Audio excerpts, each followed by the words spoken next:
su-aashuna waxay u taallaa had iyo jeer bahalahan gamiska la ydhaa dhalinyarada laga kareeyo ee ay ciyaaraan kombyuutarka lacagta laga qaado ma saxbaa? haddiise lacagtaasi aanay sax ahayn sideen uga takhalusaa wixii aan ururiyey? markaynu soo ururino jawaabta, waxyaabaha kombyuutarka lagu ciyaarayay gamiska qaarkood waa qamaar, lacag baa lagu kala helaa, taasi waa xaaraan.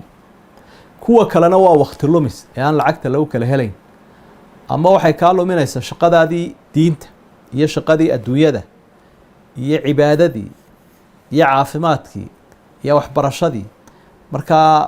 mararka qaarkood ooba laga yaaba waxyaabaha daraaddood in xaaraan la noqoto. qofka muslimka ahina waktigiisu ma istaahilo in lagu ciyaaro, laakiin waktigu waa qaali, waana noloshii.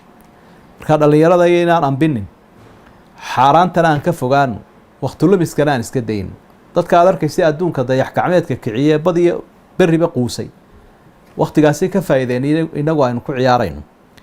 marka wixii qamaara ee aad ka heshay halkaa xaraama ee lacaga, danaha guuda ummadaad gelin doonto, ama fuqarada aadka u baahana baktiya ayaad u diri, ama wadooyinkii iyo dugsiyadii baad gelin.